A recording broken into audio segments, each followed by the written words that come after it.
Welcome back friends, welcome to invest ji. एक बार फिर से आप सबका बहुत बहुत स्वागत है। फ्रेंड्स, ग्रोथ स्कीम और डिविडेंड स्कीम यानी आईडीसीडब्ल्यू दोनों में क्या डिफरेंस है, बहुत सारे निवेशक जानना चाहते हैं कि कौन सी स्कीम में हमको निवेश करना चाहिए।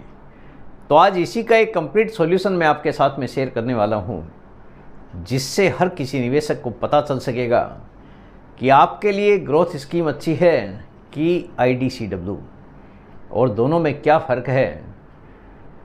पूरा डिटेल वन बाय वन आपके साथ में मैं शेयर करूंगा। सबसे पहले मेरा इंट्रोडक्शन, मेरा नाम है रविकांत शर्मा और मैं MP registered mutual fund distributor हूं। मेरा एमपी रजिस्ट्रेशन नंबर है ARN 138523।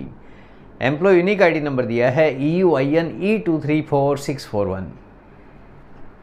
तो फ्रेंड्स, आप देख सकते हैं आज का जो मेरा मेन टॉपिक है, ग्रोथ और आईडीसीडब्ल्यू दोनों में से बेस्ट ऑप्शन कौन सा है निवेश करने के लिए। एग्जाम्पल, एनएवी प्राइस चल रहा है मान लीजिए कि 10 रुपया, जो कि जब एनएफओ आता है उस समय 10 रुपया प्राइस होता है। ग्रोथ स्कीम का भी 10 रुपये रहता है और आईडीसीडब्ल्यू का भी 10 रुपये से ही शुरू होता है। दोनों ही एक ही प्लान में दोनों स्कीम लॉन्च होती है। आईडीसीडब्ल्यू का फुल फॉर्म है इनकम डिस्ट्रीब्यूशन कम कैपिटल विड्रॉल, यानी जैसे ही कंपनी डिविडेंड डिक्लेयर करती है वो स्कीम में से उतना पैसा डिस्ट्रीब्यूट हो जाता है, यानी पैसा निकल जाता है। कैसे ये काम करता है वो भी मैं आपको बताने वाला हूँ। पहले इसका नाम डिविडेंड स्कीम हुआ करता था, उसके बाद में आईडीसीडब्ल्यू हो गया। एक साल के बाद में मान लीजिए कि ग्रोथ स्कीम का प्राइस भी 11 रुपया हो गया और आईडीसीडब्ल्यू का भी 11 रुपया हो गया। नॉर्मली ऐसा ही होता है, जब बाज़ार में कोई भी स्कीम लॉन्च होती है, जब तक कोई भी डिविडेंड डिक्लेयर नहीं होता है तब तक दोनों ही स्कीम का प्राइस यानी दोनों ही ऑप्शन का प्राइस एक जैसा होता है, चाहे आप डिविडेंड ऑप्शन लीजिए या फिर ग्रोथ ऑप्शन। उसके बाद में जब वेरिएशन चालू होता है डिविडेंड डिक्लेरेशन के बाद में, एक साल के बाद में स्कीम ने आईडीसीडब्ल्यू ने डिविडेंड डिक्लेयर कर दिया 1 रुपये का, तो यहाँ से डिफरेंस आना शुरू हो जाता है। एक साल के बाद में अगर स्कीम डिक्लेयर करती है डिविडेंड और वहाँ से after dividend distribution growth NAV 11 रुपये रहेगा, यानी ग्रोथ ऑप्शन का जो प्राइस है वो 11 का 11 ही रहेगा और आईडीसीडब्ल्यू का जो प्राइस है 11 में से 10 रुपये 1 रुपया माइनस हो गया तो 10 रुपया उसका प्राइस रह जाता है। यानी सीधा सीधा यहाँ पे आप कह सकते हैं कि 1 रुपये का डिफरेंस शुरू हो जाता है। वो 1 रुपया स्कीम आपके अकाउंट में क्रेडिट कर देती है डिविडेंड के रूप में। डिविडेंड देने के बाद में देखिए प्राइस का जो डिफरेंस आता है, आईडीसीडब्ल्यू का जो प्राइस है वो 10 रुपये पे स्टेबल हो जाता है और ग्रोथ ऑप्शन का जो प्राइस है वो 11 रुपया हो जाता है। अगले साल एग्जाम्पल के तौर पे आप मान लीजिए कि अगर 15% की ग्रोथ स्कीम ने दी है, बाज़ार ने रिटर्न दिया है, अगर 15% का रिटर्न मिलता है तो जो ग्रोथ ऑप्शन का प्राइस है वो 11 रुपये से 15% बढ़ेगा। वहीं आईडीसीडब्ल्यू का जो प्राइस है वो 10 रुपये से 15% बढ़ेगा। 11 रुपये से 15% बढ़ने का मतलब है कि 1 रुपया 65 पैसा आपका प्राइस बढ़ता हुआ दिखाई देगा, यानी 11 प्लस 1 रुपया 65 पैसा। तो दूसरे ईयर का जो प्राइस हो गया वो 12 रुपया 65 पैसा आपका प्राइस हो गया ग्रोथ ऑप्शन का। वहीं पे आईडीसीडब्ल्यू का 1.5 रुपया प्राइस बढ़ता है 15%, क्योंकि वहाँ पे एनएवी का प्राइस था 10 रुपया। 1 रुपया पहले ही आपको डिविडेंड के रूप में दिया जा चुका है, यानी वो पैसा स्कीम के पास से निकल चुका है और जो पैसा निकल चुका है उस पर रिटर्न बनना कैसे संभव हो सकता है। एएमसी के पास में जो पैसा है रिटर्न उसी के ऊपर मिलता है। तो यहाँ पे आपका जो पैसा बढ़ेगा 10 रुपये के ऊपर 15%, यानी 1 रुपया 50 पैसा आपका बढ़ने वाला है आईडीसीडब्ल्यू के अंदर। और यहीं से साल दर साल जैसे जैसे डिविडेंड डिक्लेयर होगा डिफरेंस आना शुरू हो जाएगा और ओवर द पीरियड ये डिफरेंस आपको काफ़ी बड़ा होता हुआ दिखाई देगा।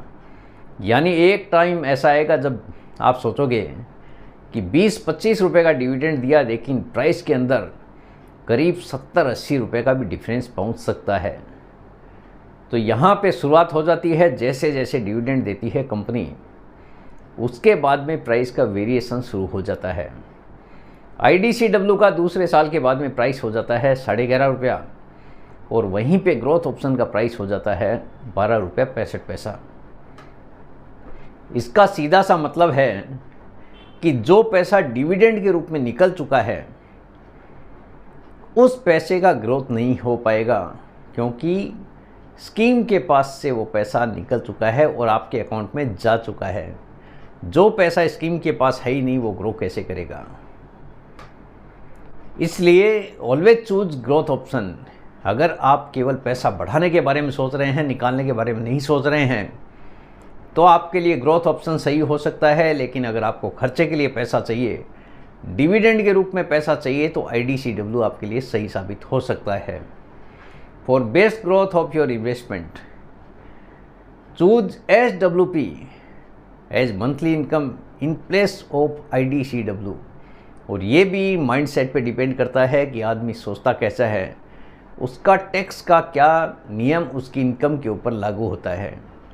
आगे टैक्स से रिलेटेड भी कुछ डिटेल्स मैं आपको दूंगा।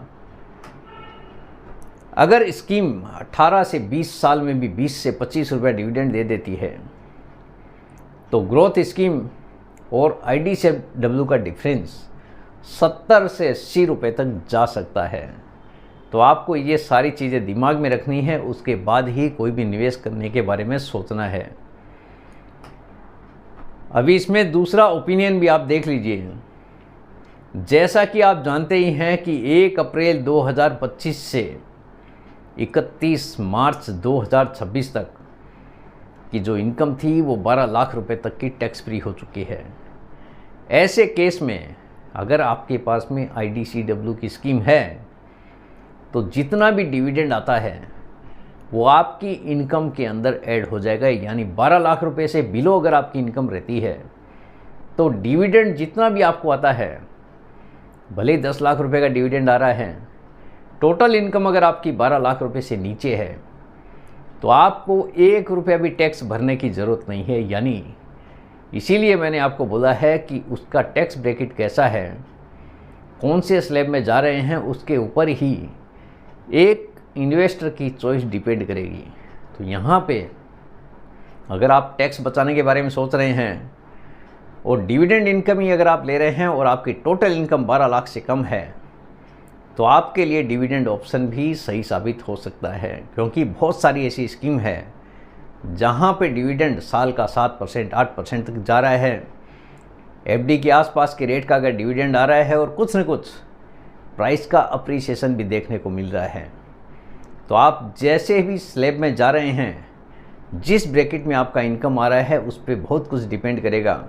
और आपका टारगेट कैसा है, अगर आपको हर महीने खर्चे की ज़रूरत ही नहीं है तो आपके लिए ग्रोथ ऑप्शन सही साबित हो सकता है। लेकिन अगर आप रेगुलर इनकम के बारे में देख रहे हैं और डिविडेंड ऑप्शन के लिए अगर आपकी इनकम 12 लाख से नीचे है तो IDCW आपके लिए सही साबित हो सकता है। अगर आप डिविडेंड स्कीम्स IDCW में निवेश करते हैं और अगर डिविडेंड से टोटल इनकम 12 लाख आती है तो भी टैक्स फ्री होगी। यानी आपके पास में अगर कोई दूसरा इनकम का सोर्स नहीं है, केवल डिविडेंड ही आ रहा है, तो IDCW ऑप्शन आपके लिए काफ़ी ज़्यादा बेहतरीन साबित हो सकता है। ये हर किसी के अपने एक माइंडसेट के ऊपर डिपेंड करता है कि आपको निवेश कौन सी स्कीम में करना है। दोनों स्कीम अच्छी है। एक निवेशक होता है जिसका टारगेट बहुत लंबा है, जिसको लंबे समय के लिए निवेश करना है, तो उसके लिए ग्रोथ ऑप्शन सही है। और जिसको रेगुलर इनकम लेनी है और पैसा टैक्स के रूप में बचाना है, तो IDCW भी बेहतरीन साबित हो सकता है। The choice depend on individual to individual, यानी पर्सन टू पर्सन डिपेंड करता है कि उसकी चॉइस कैसी है और उसका टैक्स का स्लैब कैसा है। उम्मीद करता हूँ फ्रेंड्स आपको आज का ये वीडियो पसंद आ गया होगा। वीडियो अगर पसंद आ गया, वीडियो को लाइक करना, शेयर करना बिल्कुल मत भूलिए। बेल आइकन पे ज़रूर क्लिक करके रखिए, चैनल को ज़रूर सब्सक्राइब कीजिए। जितने ज़्यादा लोगों के साथ में हो सके शेयर कीजिए ताकि हर किसी को इसका बेनिफिट मिल सके। Thank you very much friends, thanks for watching this video.